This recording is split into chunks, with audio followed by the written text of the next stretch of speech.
Bar council of India क्या होती है? स्टेट बार काउंसिल क्या होती है? इनकी अलग अलग कमेटीज़ कौन कौन सी होती हैं? इनके फंक्शंस क्या क्या होते हैं? इनके मेंबर्स का चुनाव किस तरह से किया जाता है? जानेंगे इन सारे के सारे सवालों का जवाब आज की इसी वीडियो में। असल में इन सारे सवालों का जवाब हमें मिलेगा एडवोकेट्स एक्ट 1961 के चैप्टर 2 में। तो आइए फिर जानते हैं इस चैप्टर को पूरे डिटेल में, और वो भी बहुत ही आसानी से। एडवोकेट्स एक्ट के चैप्टर 2 की शुरुआत होती है सेक्शन 3 से, जिसकी की हेडिंग है स्टेट बार काउंसिल यानी राज्य विधिज्ञ परिषद। जैसा कि हेडिंग से ही पता चल रहा है कि इस सेक्शन में कोशिश की गई है स्टेट बार काउंसिल को इंट्रोड्यूस करने की। बिल्कुल सिंपल लैंग्वेज में मुझे अगर एक स्टेट बार काउंसिल की डेफिनेशन बतानी हो तो फिर मैं ये कहूँगा कि किसी स्टेट के जो सारे के सारे एडवोकेट्स होते हैं, उनकी जो सबसे बड़ी रेगुलेटरी या गवर्निंग बॉडी होती है, उसे ही कहा जाता है उस स्टेट की स्टेट बार काउंसिल। बात करें अब सेक्शन 3 के प्रोविजंस की, तो इस सेक्शन के प्रोविजंस के मुताबिक सामान्यतया भारत के हर राज्य के लिए एक स्टेट बार काउंसिल होगी। जैसे कि फॉर एग्जांपल राजस्थान राज्य की जो बार काउंसिल होगी उसको बोला जाएगा बार काउंसिल ऑफ राजस्थान। लेकिन आपने ये तो नोटिस कर लिया होगा कि यहाँ पर मैंने सामान्यतया वर्ड यूज किया है। इसका मतलब ये हुआ कि किन्हीं दो छोटे राज्यों के लिए एक कॉमन बार काउंसिल भी हो सकती है, जैसे कि फॉर एग्जांपल पंजाब, हरियाणा और यूनियन टेरिटरी ऑफ चंडीगढ़। इन तीनों के लिए एक ही बार काउंसिल है जिसे कि कहा जाता है bar council of Punjab and Haryana. तो अभी तक ये बात तो आपने अच्छे से समझ ली होगी कि जिस तरीके से दो छोटे राज्यों के लिए एक कॉमन हाई कोर्ट हो सकता है, बिल्कुल उसी तरह से दो छोटे राज्यों के लिए एक कॉमन बार काउंसिल भी हो सकती है। इसके बाद में अगली इंपॉर्टेंट बात जो कि इस सेक्शन में बताई गई है वो ये है कि स्टेट बार काउंसिल के मेंबर्स का चुनाव किस तरह से किया जाता है। तो स्टेट बार काउंसिल के मेंबर्स की बात आते ही सबसे पहले तो आप ये जान लीजिए कि किसी स्टेट का जो एडवोकेट जनरल होता है वह तो उस स्टेट की बार काउंसिल का एक्स ऑफिशियो मेंबर होता है। फॉर एग्जाम्पल राजस्थान का जो एडवोकेट जनरल या महाधिवक्ता है वह बार काउंसिल ऑफ राजस्थान का ऑटोमेटिकली ही मेंबर बन जाएगा। अब आप बोलेंगे कि एडवोकेट जनरल के अलावा बाकी जो मेंबर्स बच गए उनका चुनाव किस तरह से किया जाएगा? तो इसका जवाब यह है कि किसी भी स्टेट बार काउंसिल के मेंबर्स का चुनाव उस स्टेट के जो एडवोकेट्स हैं उनके द्वारा वोटिंग के माध्यम से किया जाएगा। लेकिन यहाँ पर ध्यान रखने लायक बात यह है कि इस वोटिंग का जो सिस्टम होगा वो होगा system of proportional representation by means of single transferable vote. Hindi में बोलूं तो फिर मैं कहूंगा कि बार काउंसिल के सदस्यों का चुनाव आनुपातिक प्रतिनिधित्व पद्धति के अनुसार एकल संक्रमणीय मत द्वारा किया जाता है। अगला इंपॉर्टेंट पॉइंट यहाँ पर जो ध्यान रखा जाना चाहिए वह यह है कि किसी स्टेट बार काउंसिल में मैक्सिमम कितने मेंबर्स वोटिंग के माध्यम से इलेक्ट किए जाते हैं। तो इसका जवाब यह है कि इस तरह की स्टेट बार काउंसिल जहां पर इलेक्टोरेट यानी वोट देने के लिए एंटाइटल्ड एडवोकेट्स की संख्या 5000 से ज्यादा नहीं है, वहां तो टोटल 15 मेंबर्स इलेक्शन के माध्यम से इलेक्ट किए जाएंगे। और इस तरह की बार काउंसिल जहां की वोट देने के लिए एंटाइटल्ड एडवोकेट्स की संख्या 5000 से 10,000 के बीच में है, वहां पर टोटल 20 मेंबर्स इलेक्ट किए जाएंगे इलेक्शन के माध्यम से। और इस तरह की स्टेट बार काउंसिल जहां की वोट देने के लिए एंटाइटल्ड एडवोकेट की संख्या 10,000 से भी ज्यादा है, वहां टोटल 25 मेंबर्स इलेक्ट किए जाएंगे इलेक्शन के माध्यम से। तो इस तरह से आप देख सकते हैं कि आज के दिन किसी स्टेट बार काउंसिल में ज्यादा से ज्यादा कितने मेंबर्स वोटिंग के माध्यम से इलेक्ट हो सकते हैं? केवल 25 मेंबर्स ही। ठीक है, अब अगला सवाल यहाँ पर यह बन सकता है कि ये जो इलेक्टेड मेंबर्स होते हैं उनके लिए क्या कोई पर्टिकुलर क्वालिफिकेशन भी होती है? तो इसका जवाब यह है कि किसी भी स्टेट बार काउंसिल के टोटल इलेक्टेड मेंबर्स में से कम 50% इलेक्टेड मेंबर्स ऐसे होने चाहिए जिनका नाम पिछले 10 साल से किसी स्टेट रोल में एडवोकेट के तौर पर दर्ज हो। तो इस तरह से सेक्शन 3 को जानने के बाद आप दो बातें तो अच्छे से समझ गए होंगे कि इस सेक्शन के प्रोविजंस के मुताबिक भारत के हर राज्य में एक स्टेट बार काउंसिल होगी, और स्टेट बार काउंसिल के जो मेंबर्स हैं उनका चुनाव उस स्टेट के जो सारे के सारे एडवोकेट्स होते हैं वो प्रेफरेंशियल वोटिंग के माध्यम से करते हैं। इसके बाद अगला जो सेक्शन है सेक्शन 4, उसकी हेडिंग है बार काउंसिल ऑफ इंडिया यानी भारतीय विधिज्ञ परिषद। तो सबसे पहले तो सेक्शन 4 में यह बताया गया है कि बार काउंसिल ऑफ इंडिया होती क्या है। इस सेक्शन के प्रोविजंस के मुताबिक ये जो एडवोकेट्स एक्ट है इसका जुरिस्डिक्शन जहां जहां तक एक्सटेंड करता है उस पूरी टेरिटरी के लिए एक बार काउंसिल होगी जिसे कि कहा जाएगा बार काउंसिल ऑफ इंडिया। यानी कि स्टेट लेवल पर तो हर स्टेट में होगी एक स्टेट बार काउंसिल, और नेशनल लेवल पर होगी बार काउंसिल ऑफ इंडिया। बात करें अब बार काउंसिल ऑफ इंडिया के मेंबर्स की, तो भारत का जो अटॉर्नी जनरल या महान्यायवादी होता है वह तो इसका एक्स ऑफिशियो मेंबर होगा, और साथ ही साथ भारत का जो सॉलिसिटर जनरल होता है वह भी बार काउंसिल ऑफ इंडिया का एक्स ऑफिशियो मेंबर होगा। यानी जो भी व्यक्ति भारत के अटॉर्नी जनरल और सॉलिसिटर जनरल होंगे वह तो automatically bar council of India के मेंबर बन जाएंगे। अब सवाल ये बनता है कि बार काउंसिल ऑफ इंडिया के बाकी मेंबर्स का चुनाव किस तरह से किया जाएगा। तो इसका जवाब ये है कि हमारे देश में जितनी भी स्टेट बार काउंसिल्स हैं, उस हर एक स्टेट बार काउंसिल से किसी एक मेंबर को बार काउंसिल ऑफ इंडिया का मेंबर बनने का मौका मिलेगा। फॉर एग्जाम्पल मान लीजिए कि आज के दिन बार काउंसिल ऑफ राजस्थान के टोटल इलेक्टेड मेंबर्स हैं 25, और इनके अलावा राजस्थान के जो एडवोकेट जनरल हैं वह तो बार काउंसिल ऑफ राजस्थान के एक्स ऑफिशियो मेंबर हैं ही। तो फिर इन टोटल 26 मेंबर्स में से ही किसी एक मेंबर को बार काउंसिल ऑफ इंडिया का मेंबर बनने के लिए इलेक्ट किया जाएगा। बिल्कुल इसी तरह से हर स्टेट बार काउंसिल के मेंबर्स में से एक एक मेंबर को बार काउंसिल ऑफ इंडिया का मेंबर बनने के लिए इलेक्ट किया जाएगा। बात करें अब बार काउंसिल ऑफ इंडिया के मेंबर्स की टर्म की, तो बार काउंसिल ऑफ इंडिया का जो मेंबर है उसका टर्म इस बात पर डिपेंड करता है कि वह मेंबर किसी स्टेट बार काउंसिल का एक्स ऑफिशियो मेंबर है या फिर इलेक्टेड मेंबर है, क्योंकि इन दोनों ही तरह के मेंबर्स के टर्म के बारे में इस सेक्शन में अलग अलग प्रोविजंस हैं। एक तरफ अगर बार काउंसिल ऑफ इंडिया का जो मेंबर है वो किसी स्टेट बार काउंसिल का एक्स ऑफिशियो मेंबर है, यानी कि उस स्टेट का एडवोकेट जनरल है, तब तो उसका मैक्सिमम टर्म होगा 2 साल का। यहां पर मैंने मैक्सिमम 2 साल इसलिए कहा है क्योंकि अगर 2 साल से पहले ही वह एक्स ऑफिशियो मेंबर अपनी स्टेट बार काउंसिल की मेंबरशिप गंवा देता है, तो ऐसे में वो ex officio member state bar council की मेंबरशिप गंवाते ही 2 साल से पहले ही बार काउंसिल ऑफ इंडिया की मेंबरशिप भी गंवा देगा। तो इस तरह से अगर कोई advocate general bar council of India का मेंबर बनता है तो वह ज्यादा से ज्यादा 2 साल तक ही बार काउंसिल ऑफ इंडिया का मेंबर बना रह सकता है। और दूसरी तरफ बार काउंसिल ऑफ इंडिया का जो मेंबर है वह अगर किसी स्टेट बार काउंसिल का कोई इलेक्टेड मेंबर है, तो ऐसे में वह उस समय तक बार काउंसिल ऑफ इंडिया का मेंबर बना रहेगा जब तक कि वह अपनी स्टेट बार काउंसिल का मेंबर बना रहता है। यहां पर कहने का मतलब यह हुआ कि स्टेट बार काउंसिल का कोई इलेक्टेड मेंबर अगर बार काउंसिल ऑफ इंडिया का मेंबर बनता है तो फिर वह मिनिमम 5 साल के लिए तो इस पद पर बना ही रहेगा। क्यों? क्योंकि एक स्टेट बार काउंसिल का कार्यकाल होता है यूजुअली 5 साल का ही। यहां पर ध्यान रखने लायक बात यह है कि ये दोनों ही तरह के जो मेंबर्स हैं बार काउंसिल ऑफ इंडिया के, यह अपने सक्सेसर का इलेक्शन होने तक अपने पद पर बने रहते हैं। बात करें अब बार काउंसिल ऑफ इंडिया के मेंबर्स की क्वालिफिकेशन की, तो उनके लिए भी वह सेम ही क्वालिफिकेशंस अप्लाई होंगी जो कि स्टेट बार काउंसिल के मेंबर्स के लिए अप्लाई होती हैं। तो इस तरह से सेक्शन 4 में हम ये जान चुके हैं कि बार काउंसिल ऑफ इंडिया होती क्या है और इसके मेंबर्स का चुनाव किस तरह से किया जाता है। इसके बाद अगला जो सेक्शन है सेक्शन 5, वह दोनों से ही रिलेटेड है, स्टेट बार काउंसिल से भी और बार काउंसिल ऑफ इंडिया से भी। असल में सेक्शन 5 इस प्रश्न का जवाब देता है कि स्टेट बार काउंसिल और बार काउंसिल ऑफ इंडिया ये दोनों बॉडी कॉर्पोरेट हैं या नहीं। अब आप बोलेंगे कि ये बॉडी कॉर्पोरेट क्या होता है। असल में बॉडी कॉर्पोरेट इस तरह की बॉडी या निकाय होती है जो कोर्ट में अपने नाम से कोई केस शू भी कर सकती है और या फिर जिसको किसी दूसरे के द्वारा उसके नाम से कोर्ट में शू किया जा सकता है। सेक्शन 5 के प्रोविजंस के मुताबिक स्टेट बार काउंसिल और बार काउंसिल ऑफ इंडिया ये दोनों ही बॉडी कॉर्पोरेट होंगे, यानी इन दोनों को ही इनके नाम से कोर्ट में शू भी किया जा सकता है और ये दोनों अपने नाम से किसी दूसरे को भी कोर्ट में शू कर सकते हैं। इस तरह से सेक्शन 5 की हेडिंग हो गई bar council to be body corporate, यानी विधिज्ञ परिषद का निगमित निकाय होना। तो अभी तक की वीडियो में जो 3 सेक्शन हमने स्टडी किए हैं, सेक्शन 3, सेक्शन 4 और सेक्शन 5, इन 3 सेक्शन के साथ ही स्टेट बार काउंसिल और bar council of India in दोनों का इंट्रोडक्शन तो हो गया है कंप्लीट। यानी कि अभी तक हम ये जान चुके हैं कि स्टेट बार काउंसिल और बार काउंसिल ऑफ इंडिया क्या होती है और इनके मेंबर्स का चुनाव किस तरह से किया जाता है। और अब इसके आगे के जो 2 सेक्शंस हैं, इन दोनों सेक्शन में बात की जाएगी स्टेट बार काउंसिल और बार काउंसिल ऑफ इंडिया के फंक्शंस के बारे में, और यहाँ भी पहले बारी आएगी स्टेट बार काउंसिल की। तो इसीलिए सेक्शन 6 की हेडिंग हो जाएगी functions of state bar councils, यानी राज्य विधिज्ञ परिषद के कर्तव्य।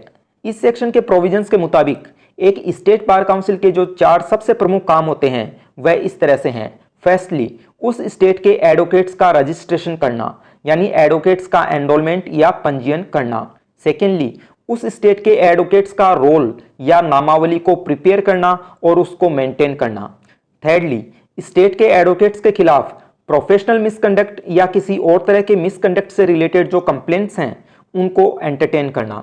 एंड फोर्थली, स्टेट के एडवोकेट्स के राइट्स और इंटरेस्ट को प्रोटेक्ट करना, यानी अधिवक्ताओं के अधिकारों और हितों की रक्षा करना। इस तरह से आप देख सकते हैं कि एक स्टेट बार काउंसिल का जो सबसे इंपॉर्टेंट फंक्शन होता है वह होता है उस स्टेट के एडवोकेट्स का एनरोलमेंट या नामांकन करना। इसके बाद अगला जो सेक्शन है सेक्शन 7, उसकी हेडिंग होगी functions of bar council of India, यानी भारतीय विधिज्ञ परिषद के कर्तव्य। इस सेक्शन के प्रोविजंस के मुताबिक बार काउंसिल ऑफ इंडिया के जो 4 सबसे इंपॉर्टेंट फंक्शन होंगे वह इस तरह से होंगे। फर्स्टली, एडवोकेट्स का जो प्रोफेशनल कंडक्ट और एटिकेट होता है उसके स्टैंडर्ड ले डाउन करना, यानी कि एडवोकेट्स के प्रोफेशनल कंडक्ट और एटिकेट से रिलेटेड रूल्स बनाना। हिंदी में बोलूं तो मैं कहूंगा कि अधिवक्ताओं के लिए व्यावसायिक आचरण और शिष्टाचार से रिलेटेड नियम बनाना। सेकेंडली, डिसिप्लिनरी कमेटी की जो प्रोसीजर होती है उसको ले डाउन करना, यानी डिसिप्लिनरी कमेटी की प्रोसीजर से रिलेटेड रूल्स बनाना। अब यहाँ पर आप बोलेंगे कि ये डिसिप्लिनरी कमेटी क्या होती है, तो ये वो कमेटी होती है जो एडवोकेट्स के अगेंस्ट में प्रोफेशनल और अदर मिसकंडक्ट की जो कंप्लेंट्स आती हैं उनकी सुनवाई करती है। तो यहाँ पर यह बात आप अच्छी तरह से जान लीजिए कि ये जो दोनों ही तरह की डिसिप्लिनरी कमिटीज होती हैं, स्टेट बार काउंसिल की और बार काउंसिल ऑफ इंडिया की, इन दोनों ही तरह की डिसिप्लिनरी कमिटीज की प्रोसीजर से रिलेटेड रूल्स बनाने का अधिकार होता है बार काउंसिल ऑफ इंडिया के पास ही। इसके बाद तीसरा जो important function bar council of India का है वो है एडवोकेट्स के राइट्स और प्रिविलेजेस को सेफगार्ड करना, यानी अधिवक्ताओं के अधिकारों और विशेषाधिकारों की रक्षा करना। इसके बाद बार काउंसिल ऑफ इंडिया द्वारा किए जाने वाला चौथा इंपॉर्टेंट फंक्शन है लॉ रिफॉर्म्स को सपोर्ट या प्रमोट करना, यानी विधि सुधारों का समर्थन करना। तो इस तरह से आप देख सकते हैं कि बार काउंसिल ऑफ इंडिया का जो सबसे इंपॉर्टेंट काम है वो है एडवोकेट्स का जो प्रोफेशनल कंडक्ट और एटिकेट होता है उसके स्टैंडर्ड ले डाउन करना, यानी एडवोकेट के प्रोफेशनल कंडक्ट और एटिकेट से रिलेटेड रूल्स बनाना। जबकि दूसरी तरफ किसी स्टेट बार काउंसिल का जो सबसे इंपॉर्टेंट काम है वो है एडवोकेट्स का एनरोलमेंट या नामांकन करना। अब अगला जो सेक्शन है सेक्शन 7A, उसमें ऐसे फंक्शंस की बात की गई है जो कि सिर्फ और सिर्फ बार काउंसिल ऑफ इंडिया के द्वारा ही किया जा सकता है, किसी स्टेट बार काउंसिल के द्वारा नहीं। कहने का मतलब ये हुआ कि जो बार काउंसिल ऑफ इंडिया है वह इंटरनेशनल लीगल बॉडीज़ की मेंबरशिप का काम भी कर सकती है, यानी इंटरनेशनल लीगल बॉडीज़ का मेंबर बन सकती है। तो इस तरह से सेक्शन 7A की हेडिंग हो गई membership in international legal bodies, यानी अंतर्राष्ट्रीय निकायों की सदस्यता। तो अभी तक हम क्या क्या कवर कर चुके हैं? अभी तक हम सेक्शन 3 से सेक्शन 5 तक बार काउंसिल ऑफ इंडिया और स्टेट बार काउंसिल इन दोनों के इंट्रोडक्शन के बारे में बात कर चुके हैं, और सेक्शन 6 से सेक्शन 7A तक इन दोनों बार काउंसिल के फंक्शंस भी कवर कर चुके हैं। अब जबकि बार काउंसिल का इंट्रोडक्शन भी हो गया और बार काउंसिल के फंक्शंस भी हो गए, तो अब इससे आगे बढ़ने के लिए हमें ये इमेजिन करना पड़ेगा कि हम बार काउंसिल की बिल्डिंग के अंदर एंट्री ले चुके हैं, और बार काउंसिल की बिल्डिंग के अंदर एंट्री लेते ही वहां पर सबसे पहले हमारा सामना होगा बार काउंसिल के मेंबर्स से। इसीलिए अगले जो सेक्शंस होंगे वह बार काउंसिल के मेंबर्स से रिलेटेड ही होंगे, और यहाँ भी सबसे पहले बात होगी मेंबर्स के टर्म के बारे में। इस तरह से सेक्शन 8 की हेडिंग हो जाएगी term of office of members of state bar council, यानी राज्य विधिज्ञ परिषद के सदस्यों की पदावधि। इस सेक्शन के प्रोविजंस के मुताबिक स्टेट बार काउंसिल के जो इलेक्टेड मेंबर्स होते हैं उनका कार्यकाल होगा 5 साल का, और इस 5 साल के कार्यकाल की काउंटिंग कब से स्टार्ट होगी? उस दिन से स्टार्ट होगी जिस दिन उनके इलेक्शन का रिजल्ट पब्लिश हुआ था, यानी इलेक्शन के रिजल्ट के पब्लिश होने के दिन से 5 साल तक वो मेंबर बने रहेंगे। अब यहाँ पर एक छोटा सा डाउट ये हो सकता है कि ये जो 5 साल का पीरियड है, इस पीरियड के पूरा होने से पहले पहले अगर स्टेट बार काउंसिल अपना अगला चुनाव नहीं करा पाई तो फिर क्या होगा? तो ऐसे में ये सेक्शन ये कहता है कि बार काउंसिल ऑफ इंडिया जो है वह इस तरह की सिचुएशन में 5 साल के टर्म को ज़्यादा से ज़्यादा 6 महीने के लिए और एक्सटेंड कर सकती है, यानी 5 साल का जो टर्म है उसको 5.5 साल तक का बनाया जा सकता है। अब अगला सवाल यहाँ पर यह बन सकता है कि ये जो टोटल 5.5 साल का पीरियड हो गया, इस 5.5 साल में भी अगर चुनाव नहीं हो पाए तो क्या होगा? तो इस सवाल का जवाब हमें मिलेगा अगले सेक्शन में, जो कि है सेक्शन 8A, जिसकी हेडिंग है कॉन्स्टिट्यूशन ऑफ स्पेशल कमिटी। तो इस सेक्शन के प्रोविजंस के मुताबिक ये जो 5.5 साल का पीरियड है, इस पीरियड में भी अगर चुनाव नहीं हो पाए तो फिर जो बार काउंसिल ऑफ इंडिया है वह 3 मेंबर की एक स्पेशल कमेटी बना सकती है। यहाँ पर ध्यान रखने लायक बात यह है कि इस 3 मेंबर स्पेशल कमेटी के पास वह सारे के सारे राइट्स और सारी की सारी लाइबिलिटीज आ जाएंगी जो कि स्टेट बार काउंसिल के पास होती हैं। तो इस तरह से सेक्शन 8 और सेक्शन 8A के साथ ही मेंबर्स के टर्म के बारे में तो हमने जान लिया। अब इसके बाद आगे हम ये जानने की कोशिश करेंगे कि बार काउंसिल के मेंबर्स काम कैसे करते हैं। तो इसके लिए आप ये जान लीजिए कि बार काउंसिल के मेंबर्स अपना ज़्यादातर काम करते हैं अलग अलग कमिटीज़ के थ्रू। तो इस तरह से अब सेक्शन 9 से हम बात करना स्टार्ट कर देंगे बार काउंसिल की अलग अलग कमिटीज़ के बारे में। इसीलिए सेक्शन 9 की हेडिंग होगी डिसिप्लिनरी कमिटीज यानी अनुशासन समितियां। इस सेक्शन के प्रोविजंस के मुताबिक बार काउंसिल एक या एक से ज्यादा डिसिप्लिनरी कमिटीज कॉन्स्टिट्यूट करेगी। यहाँ पर बार काउंसिल वर्ड यूज हुआ है, इसका मतलब ये हुआ कि स्टेट बार काउंसिल और बार काउंसिल ऑफ इंडिया ये दोनों ही जो हैं अपनी अपनी एक या एक से ज्यादा डिसिप्लिनरी कमिटीज कॉन्स्टिट्यूट करेंगी। इस डिसिप्लिनरी कमेटी में टोटल 3 मेंबर्स होंगे। डिसिप्लिनरी कमेटी का काम असल में होता है वकीलों के अगेंस्ट में प्रोफेशनल और अदर मिसकंडक्ट से रिलेटेड जो कंप्लेंट्स की जाती हैं उनकी सुनवाई करना। इसके बाद अगली जो कमेटी है वो है लीगल एड कमेटी, इसीलिए सेक्शन 9A की हेडिंग हो जाएगी लीगल एड कमिटीज यानी विधिक सहायता समितियां। इस सेक्शन के प्रोविजंस के मुताबिक बार काउंसिल जो है वो एक या एक से ज्यादा लीगल एड कमिटीज कॉन्स्टिट्यूट कर सकेगी। तो यहाँ पर आपको लैंग्वेज का पूरा ध्यान रखना है, क्योंकि ये जो सेक्शन है सेक्शन 9A यहाँ पर मे वर्ड यूज हुआ है, यानी कि बार काउंसिल जो है वो लीगल एड कमिटीज कॉन्स्टिट्यूट कर सकेगी, यानी कि लीगल एड कमेटी कॉन्स्टिट्यूट करना कंपलसरी नहीं है। जबकि पिछला जो सेक्शन था सेक्शन 9 वहां पर डिसिप्लिनरी कमेटी के साथ शैल वर्ड यूज हुआ था। इसका मतलब ये हुआ कि सेक्शन 9 के प्रोविजंस के मुताबिक बार काउंसिल को डिसिप्लिनरी कमेटी कॉन्स्टिट्यूट करनी ही पड़ेगी हर हाल में। तो ये जो लैंग्वेज में डिफरेंस है दोनों सेक्शन में, उसका इम्पैक्ट बहुत सीधा सा है कि जो डिसिप्लिनरी कमेटी है वह इंपॉर्टेंट कमेटी है और जो लीगल एड कमेटी है वह इतनी ज़्यादा इंपॉर्टेंट नहीं है। अब सवाल उठता है कि डिसिप्लिनरी कमेटी के अलावा बाकी कौन कौन सी कमेटीज हैं जो कि बार काउंसिल को कॉन्स्टिट्यूट करनी ही पड़ेंगी। तो इसका जवाब दिया गया है अगले सेक्शन यानी सेक्शन 10 में, जिसकी हेडिंग है constitution of committees other than disciplinary committees यानी अनुशासन समितियों से भिन्न समितियों का गठन। इस सेक्शन का सबसेक्शन 1 तो पूरी तरह से रिलेटेड है स्टेट बार काउंसिल से। असल में सबसेक्शन 1 ये कहता है कि जो स्टेट बार काउंसिल होती है वो डिसिप्लिनरी कमेटी के अलावा 2 और कमिटीज कॉन्स्टिट्यूट करेगी। कौन कौन सी? पहली तो एग्जीक्यूटिव कमेटी यानी कार्यकारिणी समिति, जिसमें कि टोटल 5 मेंबर्स होंगे और ये पांचों के पांचों जो मेंबर्स हैं वह स्टेट बार काउंसिल के मेंबर्स में से ही होंगे। और इसके बाद दूसरी जो कमेटी बनाई जाएगी स्टेट बार काउंसिल के द्वारा इस सेक्शन के प्रोविजंस के तहत, वो होगी एनरोलमेंट कमेटी यानी नामांकन समिति। इस एनरोलमेंट कमेटी में टोटल 3 मेंबर्स होंगे और ये तीनों के तीनों मेंबर्स स्टेट बार काउंसिल के जो मेंबर्स होते हैं उन्हीं में से होंगे। इस तरह से सेक्शन 10 का जो सबसेक्शन 1 है वह तो बात करता है स्टेट बार काउंसिल के बारे में, और इसी सेक्शन का जो सबसेक्शन 2 है वह बात करेगा बार काउंसिल ऑफ इंडिया के बारे में। असल में सबसेक्शन 2 ये कहता है कि बार काउंसिल ऑफ इंडिया इस सेक्शन के प्रोविजंस के तहत 2 कमिटीज बनाएगी। पहली तो एग्जीक्यूटिव कमेटी यानी कार्यकारिणी समिति, जिसमें कि मेंबर्स की संख्या होगी 9, और इसके बाद दूसरी जो कमेटी बनाई जाएगी बार काउंसिल ऑफ इंडिया के द्वारा वो होगी लीगल एजुकेशन कमेटी यानी विधि शिक्षा समिति, जिसमें कि टोटल मेंबर्स होंगे 10 यानी 10। इसके बाद अगला जो सेक्शन है सेक्शन 10A, उसकी हेडिंग है transaction of business by bar councils and committees thereof. ये सेक्शन ये कहता है कि बात चाहे बार काउंसिल ऑफ इंडिया की हो या फिर किसी स्टेट बार काउंसिल की, ये दोनों ही तरह की बार काउंसिल्स अपनी मीटिंग हेडक्वार्टर पर भी रख सकती हैं या फिर किसी दूसरी जगह पर भी रख सकती हैं।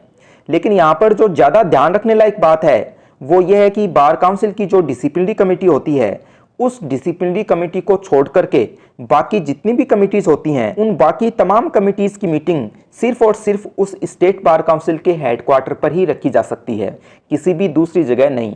जबकि जो डिसिप्लिनरी कमेटी होती है वो एकमात्र ऐसी कमेटी होती है जिसकी मीटिंग हेडक्वार्टर के अलावा किसी दूसरी जगह भी रखी जा सकती है।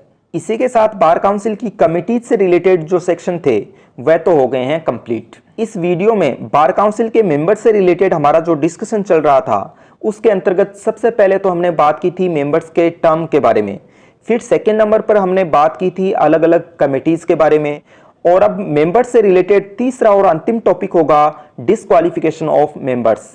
तो इस तरह से सेक्शन 10B की हेडिंग हो जाएगी डिस्क्वालिफिकेशन ऑफ मेंबर्स यानी विधिज्ञ परिषद के सदस्यों की निरर्हताएं। इस सेक्शन के प्रोविजंस के मुताबिक बार काउंसिल के किसी भी इलेक्टेड मेंबर की सीट को इन 3 सिचुएशन में वेकेट यानी रिक्त माना जा सकता है। कौन कौन सी हैं ये 3 सिचुएशन? फर्स्टली, अगर वह मेंबर बार काउंसिल की 3 मीटिंग से लगातार अब्सेंट रहा हो बिना कोई सफिशिएंट एक्सक्यूज के, और सेकेंडली, या फिर उसका नाम रोल ऑफ एडवोकेट्स यानी अधिवक्ताओं की नामावली से हटा दिया गया हो, एंड थर्डली, या फिर उस मेंबर को बार काउंसिल ऑफ इंडिया के द्वारा बनाए गए रूल्स के तहत डिस्क्वालीफाइड डिक्लेयर कर दिया गया हो। तो इन तीनों ही तरह की सिचुएशंस में बार काउंसिल के एक इलेक्टेड मेंबर की सीट को वैकेंट मान लिया जाता है। इसी के साथ बार काउंसिल के मेंबर से रिलेटेड जितने प्रोविजंस थे वो तो हो गए हैं कंप्लीट, और अब मेंबर्स के बाद में बारी आ जाएगी बार काउंसिल के स्टाफ की। तो इस तरह से सेक्शन 11 की हेडिंग हो जाएगी स्टाफ ऑफ बार काउंसिल। इस सेक्शन के प्रोविजंस के मुताबिक प्रत्येक बार काउंसिल एक सेक्रेटरी को अपॉइंट करेगी और सेक्रेटरी के साथ साथ अकाउंटेंट और अन्य जितने व्यक्तियों को आवश्यक समझे अपने स्टाफ में अपॉइंट कर सकती है। अब यहाँ पर जब अकाउंटेंट वर्ड आ गया है तो जाहिर सी बात है अगला जो सेक्शन होगा वो इसी से रिलेटेड होगा, यानी सेक्शन 12 की हेडिंग होगी अकाउंट्स एंड ऑडिट, यानी लेखा तथा लेखा परीक्षा। इस सेक्शन के प्रोविजंस के मुताबिक बार काउंसिल जो है वह न केवल अपनी बुक्स ऑफ अकाउंट्स मेंटेन करेगी बल्कि अपने अकाउंट्स का ऑडिट भी करवाएगी। इसी के साथ बार काउंसिल के स्टाफ से रिलेटेड प्रोविजंस भी हो गए हैं कंप्लीट। अब जब सारी बातें कंप्लीट हो गई हैं बार काउंसिल से रिलेटेड, तो फिर इस चैप्टर के बिल्कुल एंड में कोशिश की गई है दो छोटे छोटे डाउट्स को दूर करने की। इनमें से सेक्शन 13 तो इस डाउट को दूर करता है कि अगर कभी बार काउंसिल में कोई सीट वैकेंट रह जाती है या फिर बार काउंसिल की कमेटी में कोई सीट वैकेंट रह जाती है तो क्या सिर्फ उस वैकेंट सीट के बेसिस पर बार काउंसिल या बार काउंसिल की किसी कमेटी के द्वारा लिए गए डिसीजन को इनवैलिड डिक्लेयर किया जा सकता है? तो इसका जवाब है जी नहीं। इस तरह की वैकेंट सीट या वैकेंसी के बेसिस पर बार काउंसिल या बार काउंसिल की कमेटी के द्वारा लिया गया डिसीजन इनवैलिड डिक्लेयर नहीं किया जा सकता, यानी वैकेंट सीट होने के बावजूद भी वह डिसीजन जो है वह वैलिड ही रहेगा। तो इस तरह से सेक्शन 13 की हेडिंग होगी vacancies in bar council and committees thereof not to invalidate action taken, यानी विधिज्ञ परिषद और उनकी समितियों में रिक्ति के कारण की गई कार्यवाही का अविधि मान्य न होना। इसके बाद अगले सेक्शन यानी सेक्शन 14 में जिस डाउट को दूर करने की कोशिश की गई है वो ये है कि बार काउंसिल के किसी मेंबर का चुनाव क्या इस बेसिस पर चैलेंज किया जा सकता है कि किसी ऐसे व्यक्ति को उस चुनाव का नोटिस नहीं दिया गया है जो कि उस चुनाव में वोट देने के लिए एंटाइटल्ड था। तो इसका जवाब यह है कि अगर चुनाव की तारीख की सूचना 30 दिन पहले ही ऑफिशियल गजट में पब्लिश कर दी गई है तो फिर ऐसे हालात में बार काउंसिल के किसी मेंबर का चुनाव केवल इस आधार पर चैलेंज नहीं किया जा सकता कि किसी ऐसे व्यक्ति को चुनाव का नोटिस नहीं मिला है जो कि उस चुनाव में वोट देने के लिए एंटाइटल्ड था। यानी चुनाव की तारीख की सूचना अगर 30 दिन पहले ही ऑफिशियल गजट में पब्लिश कर दी जाती है तो फिर कोई एडवोकेट ये नहीं कह सकता कि मेरे को चुनाव की तारीख का नोटिस क्यों नहीं मिला। इसके बाद चैप्टर का जो लास्ट सेक्शन है सेक्शन 15, उसकी हेडिंग है पावर टू मेक रूल्स, यानी नियम बनाने की शक्ति। इस सेक्शन के प्रोविजंस के मुताबिक इस चैप्टर के पर्पजेस को पूरा करने के लिए रूल्स बनाने की पावर होगी बार काउंसिल के पास। तो यहाँ पर बार काउंसिल वर्ड यूज हुआ है, इसका मतलब इस सेक्शन के तहत स्टेट बार काउंसिल को भी रूल्स बनाने का पावर है और बार काउंसिल ऑफ इंडिया को भी रूल्स बनाने का पावर है। आपकी जानकारी के लिए बता दूं कि इस पूरे के पूरे एडवोकेट्स एक्ट का जो सबसे इंपॉर्टेंट पार्ट है वो है सेक्शन 35 से लेकर के सेक्शन 45 तक, क्योंकि यहाँ पर यह बताया गया है कि अगर किसी एडवोकेट के अगेंस्ट में प्रोफेशनल मिसकंडक्ट की कंप्लेन बार काउंसिल में हो जाती है तो उसकी सुनवाई किस तरह से की जाती है। अगर आपको इस वेरी इंपॉर्टेंट टॉपिक पर एक पूरी वीडियो देखनी है तो आपको यूट्यूब पर जाकर सर्च करना होगा advocates act 1961 section 35 to 45 by Vikas Takha. ऐसा करते ही आपको मेरी ये वीडियो यूट्यूब पर मिल जाएगी।